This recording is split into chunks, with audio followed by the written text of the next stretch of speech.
이 단테라는 분이 지은 신곡이라는 그 작품이 있는데요. 거기에 나오는 아주 참 여러 참 우리에게 많은 교훈과 도전을 주는 좋은 작품인데, 그 내용 가운데 보면은 천성을 향해 가는 성도가 지옥에 들렸다가 그곳에서 고통당하는 사람들을 보고 안내하는 사람에게 이렇게 묻습니다. 저들은 무슨 죄를 짓고 여기 왔습니까? 그 물으니까 그가 대답하기를, 다른 죄가 아니라 이 사람들은 세상에 살 때 믿는다고 말은 하면서 기쁘게 살지 못하고 늘 우울하게 한숨만 쉬며 산 죄 때문에 여기에 와 있습니다 라고 답을 하는 장면이, 그 내용이 있습니다. 여러분, 우리가 이 세상 산다는 건 만만치 않지. 하루하루가 나이 들어가면 몸이 약해지는 거 피부로 느끼고요, 마음도 약해집니다. 또 관계에 있어서도 좋은 관계 속에서 이렇게 사랑의 관계 속에서 모든 사람과 지낸다는 것이 말처럼 쉽지 않습니다. 그런 관계에 있어서 많은 또 어려움들이 있죠. 심지어 부모 자식 간의 관계에 있어서도. 그러다 보니까 마음이 무겁고 우울하고, 예수님 믿으면 기쁩니다, 예수님에 대한 소식이 기쁜 소식입니다, 나는 그 예수님 믿고 나는 횡재했습니다, 천국 가게 됐습니다, 저는 너무 좋습니다, 이렇게 말은 하면서 실제적으로 실제 생활 속에서는 기뻐하지 않는다는 거예요. 이걸 아마 비유해서 단테는 그 작품에서 말하고 싶은 겁니다. 사실 우리가 힘든 것도 힘든 거지만은, 우리가 어려운 거 힘든 거 누구에게나 있죠. 우리가 기뻐하지 못하는 이유는, 가장 근본적인 이유는 예수 믿으면서도 구원의 감격이 약화되고 사라졌기 때문입니다. 구원의 기쁨, 그것은 모든 걸 초월하는 기쁨이거든요. 바울이 감옥에 매맞고 다쳤을 때도 기뻐하고 찬양했잖아요. 아프고 억울한데, 좋은 일하고 감옥에 갇혔어요. 얼마나 억울해요. 그런데 뭐가 찬송하고 기뻐한다고 기뻐하라고 말합니까? 감옥 밖에 있는 빌립보 성도들, 우리를 향해서 그 아픔과 어려움과 고달픈 모든 인생의 모든 걸 넘어서는 것이 구원의 기쁨, 감격이거든요. 그래서 오늘 우리 얼굴에 보면은 기쁜지 마음이 어떤지 거울이라고 하잖아요. 느낄 수 있잖아요. 예. 예배 시간은 그 찬송도 불렀고, 조금 우리가 마음에 주님을 향하는 마음도 더 많이 열려 있기 때문에 그래도 펴져 있는 상태인데, 이 정도니까 집에 가면 얼마나 좀 달라지겠죠. 밖에 나가면. 오늘 성탄을 바로 앞에 두고 성탄 전에 구원의 기쁨을, 구원의 감격을 완전히 회복하게 되기를 축원합니다. 구원의 기쁨이 여러분 넘치기를 바랍니다. 그러면 여러분 몸이 아프고, 또 이것도 힘들고, 저 자식도 힘들게 하고, 이 자식도 힘들게 하고, 또 뭐 여러 가지 힘든 것들이 많잖아요. 그리고 미래에 대한 어느 현실에 대한 풀어야 할 문제들이 많잖아요.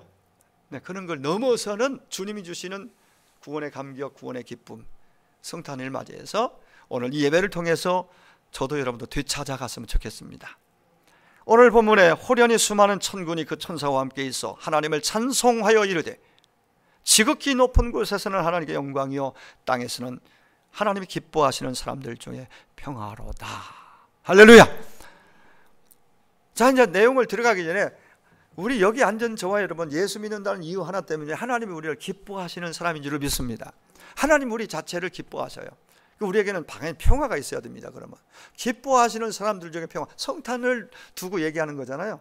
성탄과 관련해서 천사들이 전해준 천사의 찬송 제목이 바로 오늘 13절 14절 내용이에요.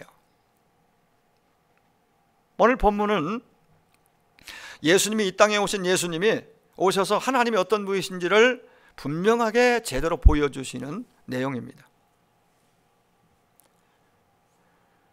하나님이 만드신 영광스러운 존재였던, 행복한 존재였던 인간이 하나님을 싫다고 배반하고 떠나, 에덴에서 떠나 추방당하고, 그 역사가 인간의 불행의 역사였고 허무함의 역사였고, 참으로 그 자체가 이미 지옥이 다른 게 아니라 하나님을 떠나 사는 삶이 지옥이었습니다. 그래서 살인이 나오고 미워하고 시기하고 질투하고, 그리고 죽도록 속에서 막 증오하고 또 이제 전쟁하고 막 싸우고, 막 이게 세상 모습 아닙니까? 그게 아담 이후로, 타락 이후로, 에덴에서 떠난 이후로 지금까지의 역사입니다. 그 컴컴한 흑암에 눌려있는 이 세상 속에 그분이 오셨습니다. 하늘과 땅이 단절되었고, 다르게 표현하면 벽이 생겼고, 사람과 사람 사이가 담이 생겼고, 도저히 소통할 수 없는 담이 생겨버려. 하나님과 우리 사이, 우리와 사람과 사람, 나라와 나라, 모든 관계가 이렇게 막혀버린 현실, 그게 불행의 시장이었고, 그게 다름 아닌 그게 지옥이었습니다. 그런 세상에 약속대로 예수님이 오셨습니다. 그리고 그분이 오셔서 우리의 모든 것을 다 짊어지고, 그 모든 막히는 원인을 제거하시고, 담을 다 제거하시고, 그리고 이제는 소통, 수직 하나님과 우리 사이에 소통케 하시고, 사람과 사람 사이, 인간과 인간 사이 다 이제는 통할 수 있는 길이 되어 주셨습니다. 그러기 위해서 이 땅에 오셨습니다. 그걸 통해서 우리에게 영원한 생명을 얻고 누리도록, 그게 바로 예수님의 탄생이 그런 의미를 담고 있습니다. 그걸 위해서 주님이 오셨습니다. 그걸 아는 그 소식을, 그 사실을 천사를 통해서 목자에게 먼저 전해주셨습니다. 천사가 이르되 무서워하지 말라. 보라, 내가 온 백성에 미칠 큰 기쁨의 좋은 소식, 큰 기쁨의 좋은 소식, 다 같이 큰 기쁨의 좋은 소식. 그냥 좋은 소식이 될 텐데 큰 좋은 소식이 아니라 큰 기쁨의 좋은 소식. 또 강조하는 거죠. 예수님의 탄생이 우리에게 이 정도, 이런 소식이라는 거죠. 예수 탄생이. 원래 큰 기쁨의 좋은 소식이 유앙겔리온이에요. 헬라 원어로 뭐 유앙겔리온이 복음이에요. 복음을 유앙겔리온이라고 하는데, 큰 기쁨의 좋은 소식. 이게 이 단어를 저 프랑스에서는 노엘이라는 단어로 크리스마스 시즌에 부르는 노엘, 우리 부르는 찬양이 노엘 그런 찬양이 있잖아요. 그게 그런 의미를 담고 있어요. 기쁜 소식인데 큰 구원의 기쁜 좋은 소식. 성탄을 놓고 이제 지칭하는 소리죠. 신약 성경에만 50번 이상 나오는 유앙겔리온. 이건 원래 로마 황제나 왕의 아들이 태어났을 때 전국에 전하며 외치는 소리를 가리키는 용어로 쓰였다고 합니다.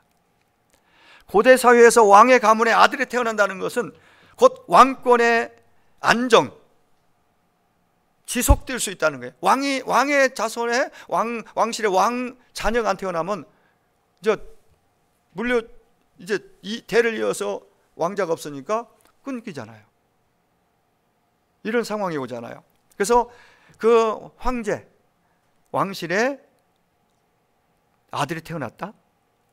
전국으로 사람을 보내서, 전령자들을 보내서 말을 타고 가든 배를 타고 가든, 섬은 배를 타고 가고 들은 땅은 말을 타고 막 속히 보내가지고 각 지역으로 이걸 소식을 전하는 겁니다. 왕의 아들이 태어났다고.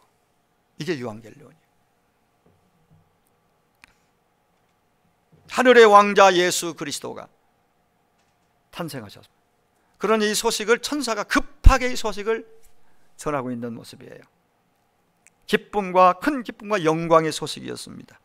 요한계시록에도 보면 이 복음이나 복음 14장 6절에 그게 유앙겔리온이거든요.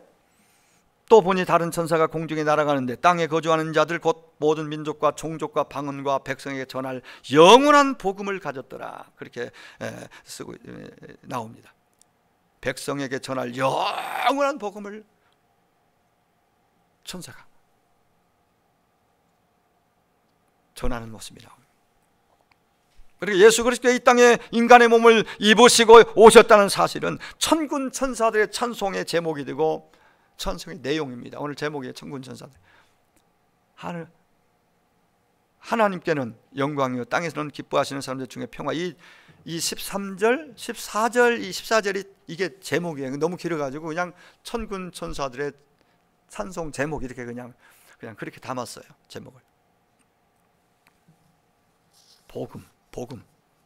가장 기쁜 소식, 가장 좋은 굿뉴스. 땅끝까지 모든 사람에게 꼭 전해져야 할 기쁜 소식.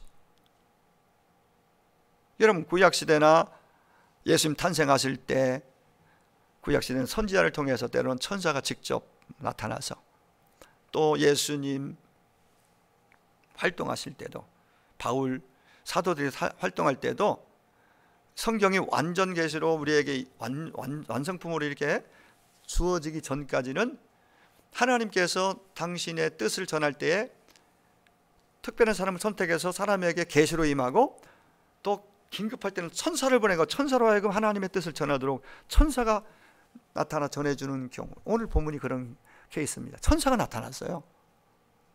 사람의 몸을 입고도 나타나고, 그냥 음성으로만 환상 중에 들려오기도 하고, 여러 가지 형태로 하나님께서 계시를 해주셨어요. 당신 뜻을 전달해 주셨습니다.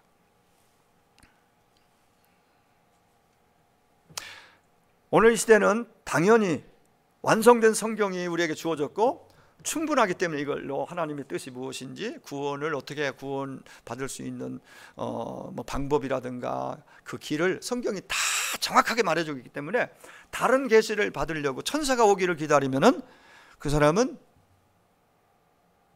천사가 오지 않고 다른 놈이 올 수 있어. 다른 놈이. 천사를 자꾸 구하지 말고 성령님 감동받아서 성령님 깨닫게 해달라고 말씀 앞에 서야지, 또 뭐 이상한 거 자꾸 기다리면 안 됩니다. 특별한 방식으로 하나님 만나려고 하면 안 돼요. 그럼 위험하고 잘못된 데 빠지기 쉽습니다. 요한복음 1장 14절에 보면은 사도 요한은 성탄의 의미를 신학적으로 설명하는 그러한 대목이 있습니다. 그 바로 말씀이 육신이 되어 우리 가운데 거하셨다는 말이에요.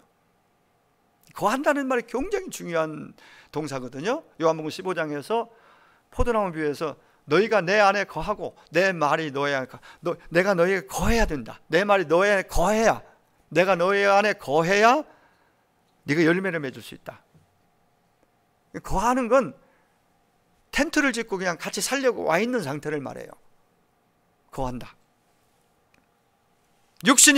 말씀이 육신을 입고 육신이 되어 하나님이 몸을 입고 우리 가운데 거하셨다. 그 임마누엘이거든요. 그래서 예수님이 태어나기 전에 예수 자기 백성을 그들의 죄에서 구원할 자라는 예수의 이름의 뜻을, 죄에서 구원할 자를 설명해 주시면서, 또 이사야서의 7장 14절의 말씀을 인용해서 구약의 예언대로 오신 참된 메시아라는 것을 말씀하시기 위해서 동정녀의 몸에 태어나신 그 예수, 그분이 바로 임마누엘이라는 그 별명을 거기다 붙여서 말해줍니다.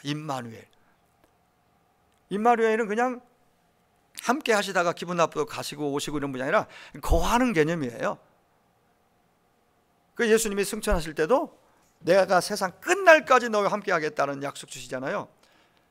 말로만 해놓고 만약에 주님이 안 지키면 그건 좋으신 분이 아니죠. 그 지키기 위해서 올라감과 동시에 막 기도하고 있는 현장에 보혜사가 오시고, 오신 보혜사는 교회와 성도들 속에 마음에 들어오시고 교회 안에 거하시면서 함께 하십니다. 그 성령님이, 보혜사 예수님이, 보혜사 성령님이, 그분이 하나님이세요. 그분이 오늘 믿는 여러분 안에 계심을 믿으십니까? 그분이 우리 예배 가운데 여러분 곁에 우리 안에 함께 하시는 걸 믿으시기 바랍니다. 거하기 위해 오셨기 때문에 조금 우리가 잘못한다고 떠나버리시는 분이 아니에요. 아파하시고 자꾸 우리를 그러면 안 된다고 자꾸 깨우치시고 가르쳐주고 회개케 하고 우리를 새롭게 해주시는 분이죠.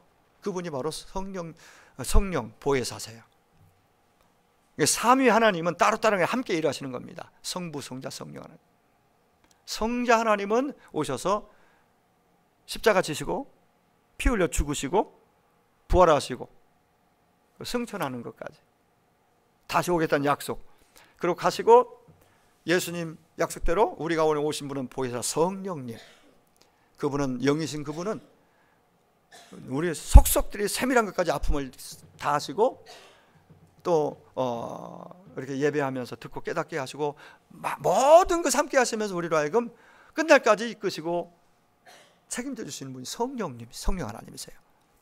그분과 함께하는 우리가 그 확신에 거하면은요, 그분 내 안에 거하시는 그분 임마누엘을 진짜 믿으면요, 뭐 아플 때는 뭐 짜증도 나고 막 인상도 찌푸리기 힘들지만은 또 금세 또 기쁨으로 그걸 이겨나갑니다.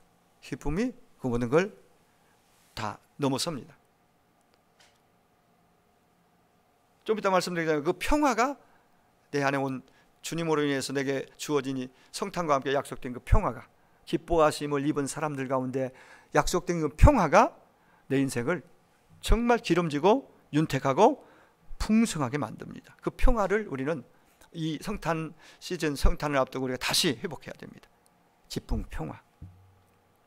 온전히 그분에게 영광을 돌리기 위해서 우리가 집중하고 그렇게 할 때에 평화는 나에게 당연하게 내가 누려질 수 있는 은혜로 다시 회복이 될 것입니다. 이미 주었잖아요.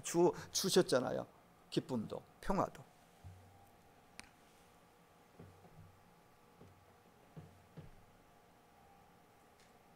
하나님의 아들이 우리의 삶 현장 속에 함께 살려고 오셨다라는 말씀이 바로 임마누엘입니다. 그렇습니다. 예수님은 우리가 인생의 여러 종류의 많은 고난 가운데서도 그 현장 속에 결코 혼자가 아닌 친히 함께 하신다는 사실을 우리가 알고 믿고 그 고난을,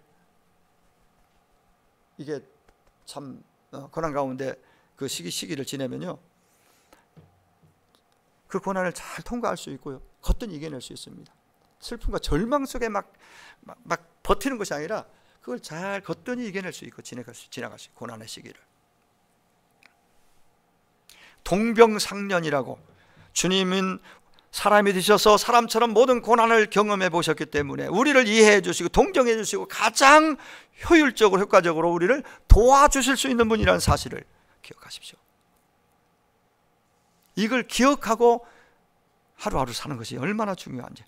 이걸 잊어버리고 임마누엘 하나님을 잊어버리고 나를 너무 아시고 얼마든지 나를 도우실 수 있는 그 하나님, 모든 걸 다 채우라신, 직접 다 겪어보신 그 주님을 내가 알고 믿는다면 얼마나 큰 위로가 되겠습니까? 이 성탄절을 맞이하면서 주님이 나의 고난의 현장에 함께 하심을 의심하지 믿고 정말 새 힘과 그 희망으로 하루하루를 살아갔으면 참 좋겠습니다. 우리가 혹 교만해지려고 할 때 이것을 꼭 기억하시기 바랍니다. 주님이 이 땅에 어디에 오셨어요? 낮은 곳, 베들레헴, 짐승이 거하는 말구 위에, 구유통에, 거기에 태어나셔서 마구간에서 구유통에 누이신 주님을 여러분 잊지 마시기 바랍니다. 여물통과 그리고 십자가를 잊지 마시기 바랍니다. 그럼 우리들이 감당하지 못할 것이 없다라는 것이에요. 이걸 우리가 기억할 때 억울할 것도 없고 속상할 것도 없고 자존심 상할 것도 없습니다. 이걸 여물통, 거기에 누이신 예수, 십자가에 모든 걸 다 내어주신 그 주님, 거기까지 낮아지신 주님, 시험 들 것도 없어요. 그러면 진짜 그걸 내가 알고 그걸 기억하고 사명을 감당해 가면, 또 그렇게 살면 불만족도 만족으로 바뀔 것입니다. 아기 예수님은 우리들에게 진정한 겸손이 무엇인지를 몸으로 보여주셨습니다. 천사가 이르되 무서워하지 말라, 보라 내가 온 백성에 미칠 큰 기쁨의 좋은 소식을 너에게 전하노라. 오늘 다윗의 동네에 너희를 위하여 구주가 나셨으니 곧 그리스도 주시니라. 구주, 다 같이 구주, 주, 그리스도 주, 구주가 나셨으니 곧 그리스도 주라고 말합니다. 자, 아기 예수님의 탄생이 우리에게 모든 사람들의 큰 기쁨의 좋은 소식이 되는 이유가 뭘까요? 앞서서 말씀드렸지만 그 예수님의 탄생으로 또 그분이 오심으로 우리의 죄, 스스로 해결할 수 없는 죄 문제가 해결되었습니다. 죄는 인간을 불행하게 만드는 근본 문제입니다. 이건 선행으로, 착함으로, 돈으로, 권세로, 어떤 교육으로 이 문제, 교육 문제 해결할 수 없습니다. 오직 예수 그리스도 그분만이, 그분의 흘리신 피만이 죄를 씻을 수 있고 해결할 수 있는 줄 믿습니다. 로마서 3장 23절 24절에 모든 사람이 죄를 범하였다고 말씀하면서, 그래서 하나님의 영광에 이르지 못하더니 그리스도 예수 안에 있는 속량으로 말미암아 하나님의 은혜로 값없이 의롭다 하심을 얻은 우리가 되었다고 말합니다. 정말 이 은혜를 입고 사는 저와 여러분입니다. 또 예수님이 성탄이 주는 굉장히 중요한 의미, 왜 기쁜 소식이냐? 죽음의 문제를 거뜬히 해결해 주셨습니다. 죽음 문제. 히브리 9장 27절에 모든 사람은 다 죽게 되어 있습니다. 왜?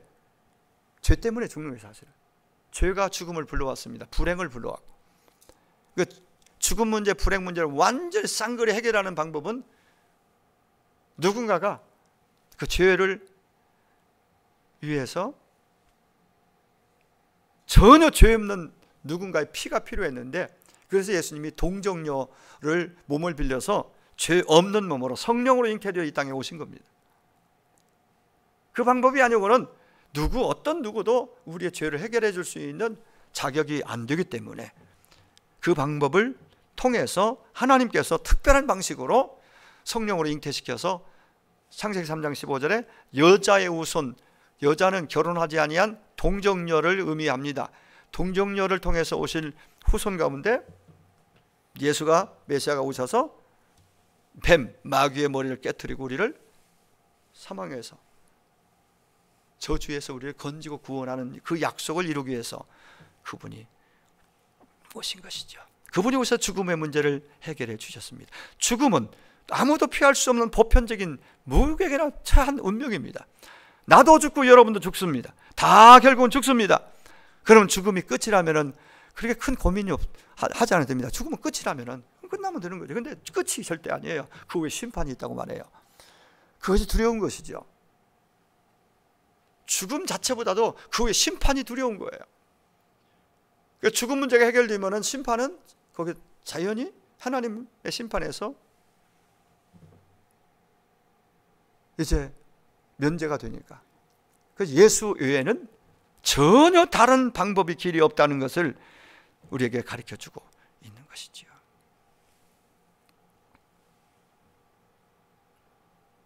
고린도전서 15장 20절 이하에, 그러나 이제 그리스도께서 죽은 자 가운데 다 살아나서 잠자는 자들 1010명이 되었다고 말씀하시면서 좀 건너뛰고 뭐라고 말하냐면요, 22절에 아담 안에서 모든 사람이 죽은 것 같이 다 같이 그리스도 안에서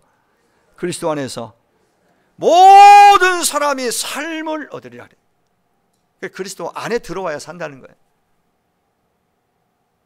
그래서 피가 흘린 피가 나를 죄를 속하고 죽음 문제를 해결해 주고, 그래 그분 안에 있어야 내가 천국도 가고 이 땅을 진짜 제대로 믿으면 기쁘게 행복하게 살 수 있고, 그 약속이 그 복음 안에 들어있는 것이지요. 그래서 예수님의 탄생은 진정으로 모든 사람에게 사실은 기쁜 소식인데 안 받아들이는 사람에게는 전혀 어떤 의미가 없죠.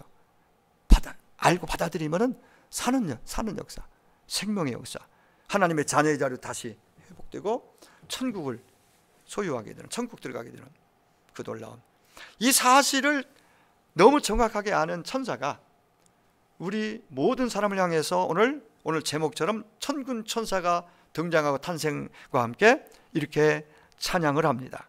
제목이면서 내용입니다. 우리 한번 읽을까요? 13절 14절 시작. 호련히 수많은 천군이 그 천사와 함께 있어 하나님을 찬송하여 이르되, 지극히 높은 곳에서는 하나님께 영광이요 땅에서는 하나님이 기뻐하신 사람들 중에 평화로다. 아멘. 예수님의 탄생이 하나님의 영광. 왜요? 이유는 하나님의 아버지가 그렇게 원하셨던 집 나간 자녀들, 그 불행한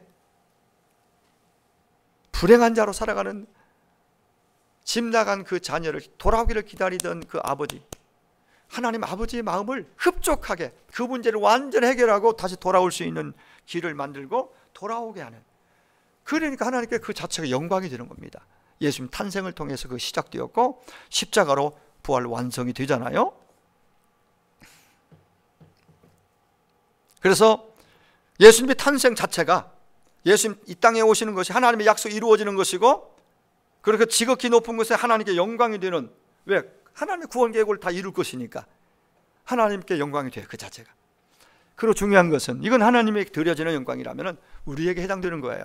그 뭘까요? 그 다음에 나오는 것이 하나님이 기뻐하시는 사람들 중에 평화다. 이게 성탄과 관련된 천사들이 전해준 메시지입니다. 천군 천사들 찬양 속에 나온 메시지예요. 하나님께 영광 탄생이 하나님이 기뻐하시는 사람들, 바로 여러분과 저인 줄로 믿습니다. 예수를 구주로 믿는, 받아들이는. 예수님 탄생했을 때 대부분의 사람들은 관심도 안 가지고 거부했습니다. 안 받아들였어요. 일부만 받아들였어요. 목자들과 동방박사들과 또 예수님의 가족, 부모, 사가랴와 엘리사벳, 시므온, 뭐 이런 일부 거기 등장하는 그들 말고는 대부분은 관심도 없었고, 오히려 막 예수님 탄생을 막 질시하고 해롭 같은 이는 또 뭡니까? 서기관들, 바리새인들, 이 종교 지도자들도 반갑게 생각 안 했어요. 아니, 예루살렘에서 태어나려면 태어나야지, 저 나사렛 그 천한 동네에서 뭐 메시아가 온다고 성경에 거기서 온다고 했는데도 안 믿었어요. 아니, 예루살렘에서 버젓이 왕궁에 태어났으면 믿었을 거예요, 그들은. 근데 저 베들레헴에 또 자라나신 것은 저 나사렛이란 그 별볼 이름 동네 변방에서, 그러니까 그런 사람은 우리 메시아가 될 수 없다, 인간적인 생각으로. 성경은 구약에 그렇게 정확하게 태어날 장소도 모든 것들을 태어나실 예수님에 대해서 소상히 말씀해 줬는데 성경을 가지고 있어도 이걸 믿지 않았어요. 얼마나 참 어리석은 안타까운 일입니까? 여러분, 주님의 탄생이 하늘의 영광, 하나님의 영광, 우리에게는 평화, 땅의 모든 사람들에게, 이것은 성경 전체를 함축하는 주제이기도 합니다.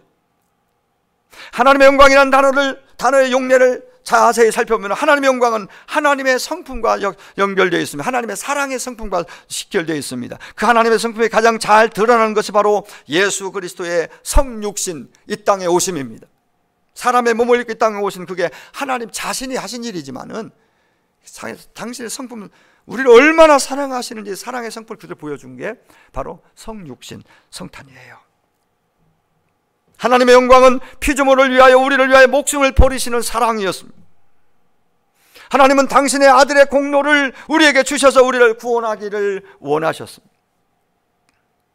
그러면 그분의 뜻을 이루는 것, 곧 다른 사람들을 하나님께 인도해서 구원하는 것이 하나님의 영광 돌리는 일이라면은, 내가 그렇듯이 천사에게 전했던 첫 번째 크리스마스 때 천사가 전해줬듯이 지금은 천사가 아니라 우리를 통해서 여러분 가정에 있는 식구들에게, 또 믿지 않는 이웃들에게 반드시 누군가에게 이 천사가 전해줬던 그 메시지를 가지고 나가서 전달할 수 있어야 될 줄 믿습니다. 이건 우리의 책임이고 사명입니다. 천사를 시키지 않고 오늘 우리를, 그 영광스러운 그 일에 우리에게 맡겼다는 것은 우리에게 감사할 일인데, 우리는 부담으로만 받아들여요. 누군가에게 내가 믿는 예수를 말한다는 것을 굉장히 주저하고 때로는 부끄럽게 생각해요. 그건 바꿔야 됩니다. 마음과 생각을 바꿔야 됩니다. 결론을 내리겠습니다. 천군 천사들이 부른 찬송, 다시 한번 우리 13절 14절 다 큰 소리 한번 읽겠습니다. 시작. 다시 정신 바짝 차리고 시작.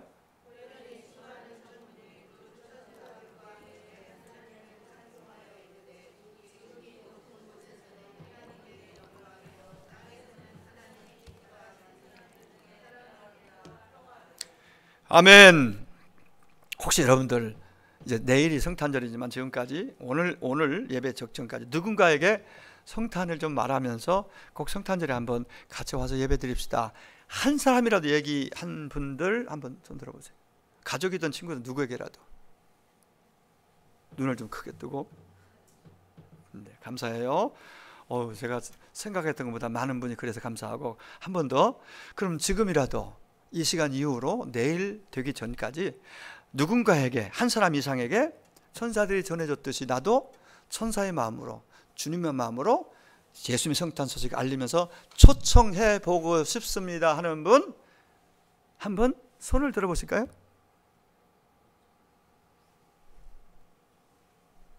성경이 들었니? 성경이? 네. 아빠한테 꼭 전화하고 끌고 와, 끌고. 약속했으니까. 네. 손 내리세요. 말해야 돼요. 내가 말하지 않으면요, 내가 입 닫고 있으면 누가 와서 해주겠지. 천만의 말씀. 여러분 가족에게는 여러분이 좋은 마음으로, 정말 사랑하는 마음으로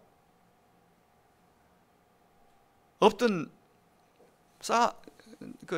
감춰둔 용돈 꺼내서 막 기본적인 뭐 하나 사주면서라도 꼭 초청을 해서 그렇게 해야 돼. 그렇게 뭐 가는 것이 있어야 또 마음도 움직이잖아요. 음식을 맛있게 차려주면서 하든지. 오늘 기회가 됐으니까 내일 초청하기 위해서 오늘 그렇게 여러분들 한번 해보세요. 한다는 자체가 하나님께 영광이 될 줄로 믿습니다. 그 하는 걸 통해 여러분의 평화가 임할 줄로 믿습니다. 이 평화가 임한 여러분의 얼굴이 펴질 줄로 믿습니다. 기쁨이 그래서 오는 거예요. 하나님 말씀 심부름 했더니 오 기뻐, 막 평화가 임해서. 그래, 평화가 임하니까 주님이 샬롬의 복은 하나님 말씀 잘 듣는 사람에게 누리는 복이에요. 정말 말 안 듣고 말씀하셔도 에이 하나님 저는 뭐 싫어요 하고 자기 마음대로 살던 데 사는 사람에게는 평강이, 샬롬이 잘 안 임해요. 주셨어도 누리지를 못해요. 저는 여러분의 평강을 넘치게 누리기를 축복합니다. 샬롬이 넘치기를 바랍니다. 그러기 위해서 주의 말씀을 받았으니까 여러분 자녀나 남편이나 가족 먼저 그들을, 그리고 그 이웃 누군가에게 문자라도 보내고 만나서도 말하고 식사하면서도 하고 해서 정말 한 사람 이상의 꼭 천사가 했던 그 사명을 여러분들이 저가 꼭 할 수 있기를 간절히 소망합니다. 작게 얘기하면 하면 더 하네. 그렇게 되시기를 축복합니다. 할렐루야. 로리 베스 존스라는 분이 최고 경영자 예수라는 베스트셀러예요. 이 책을 내놨는데요, 많은 분들이 이 책을 통해서 도전받고, 그 내용 가운데 이런 내용이 있어요. 제가 한번 읽어드리고 기도하려고 그래요. 예수님이 탄생하실 때 하늘에서는 불꽃놀이가 시작되었고 웅장한 팡파르와 음악이 있었다. 먼 지방에서 동방박사가 예물을 가지고 왔고 들의 양치기들도 와서 축하하였다.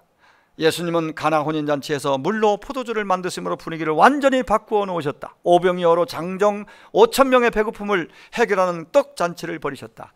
부활하신 후 갈릴리 호숫가에서 제자들과 함께 물고기 바비큐 파티를 벌이셨다. 그렇죠? 바비큐 파티였죠? 탕자의 비유를 통하여 잔치를 준비하고 계신 아버지에 대하여 말씀하셨으며 혼인잔치를 배설하는 임금에 대하여 말씀하셨다. 당신이 오신 목적에 대하여 말씀하실 때도 인자가 온 것은 양으로 생명을 얻게 하고 더 풍성하게 얻게 하려는 것이라 하셨다. 여러분, 예수님의 탄생을 머리로만 이해하면 감동이 없습니다. 또 하나의 성탄 시즌에 선포되는 그 본문, 그 메시지, 이걸로 머리로 이해하고 끝나면 안 됩니다. 안 됩니다. 우리 모두는 그 큰 구원의 기쁜 좋은 소식을 가진 사람들입니다. 천사가 전했던 그걸 그대로 믿고 내 안에 그 주님을 모심으로 그 평화를, 그 기쁨을 가진 사람들, 약속되고 가진 사람들. 그렇다면 이제 내 안에 있는 그 예수, 내가 믿는 예수님을, 성탄하신 주님을 정말 하나님이 주신 지혜를 가지고, 담대함을 가지고, 아까 말씀드렸듯이 천사와 같이 우리를 보내시는 주님 은혜인 줄 알고 감사함으로 꼭 한 사람 이상 전해서 성탄절이 우리의 기쁨도 되고 여러분 가족 모두의 기쁨이 되고 이 지역의 많은 사람들에게 기쁨이 되고 하나님 영광이 되는 귀한 성탄절이 되기를 주의 이름으로 축원합니다. 기도하겠습니다. 우리 같이, 여러분 아까 손 들었잖아요. 내가 전하겠습니다. 꼭 누군가에게 하나님의 영광을 위해서 제가 가서 전하겠습니다. 또 전하는 자에게 하나님 평화를 주십니다. 하나님, 그러기 위해서 내가 정말 천사가 전해준 그 메시지, 예수 이 땅에 오신 성탄의 그 기쁨, 하나님의 영광을 위해서 내가 가서 말하겠습니다, 전하겠습니다. 그런 다짐들, 그리고 나를 통해서 전하는 말을 통해서 우리 가족이 다 하나님 같이 경배하고 예배하는 성탄을 찬양하는 자리에 함께하기를 소망하고, 또 우리 이웃들에게도 그런 은혜가 있도록 우리 한번 말씀 붙잡고 고백하면서 기도하겠습니다. 하나님 아버지, 오늘도 저들에게 하나님 아버지의 이 성탄을 앞두고 아버지 참으로 천군 천사들이 부른 찬송가 속에 나온 그 아버지의 그 메시지, 그리고 그 아버지 내용을 가지고 우리가 말씀을 들었고 나눴습니다. 하나님 아버지요, 이제 참으로 이 엄청난 이 귀한 일을, 천사가 전해졌던 그 소식을 이제 우리를 통해서 누군가에게 전함으로 하나님께 영광이 되고, 그들이 듣고 깨닫고 돌아와 하나님께 영광 돌리고 같이 성탄의 기쁨을 나누고 예배함으로 그 평화가 저들 안에, 우리 안에 넘치게 될 걸 믿고 우리가 이 사명을 받들어 순종하기를 바랍니다. 하나님 아버지, 우리의 입이 열리게 하시고 마음이 열리게 하시고 나가서 전하여 생명을 구원하는 일에 아버지 우리가 쓰임받기를 원합니다. 주님, 우리를 사용하여 주옵소서. 우리 가정들을 구원하여 주옵소서. 이 지역이 우리 교회가 등대되어 빛이 되어 비추고 방주되어 저들을 다 방주하러 인도하여 구원 얻게 하는 데 쓰임받는 우리 자녀들 저들 모두가 되게 하여 주시옵소서. 영광과 감사를 올려드렸고 감사하신 주 예수님 이름으로 기도하옵나이다. 아멘.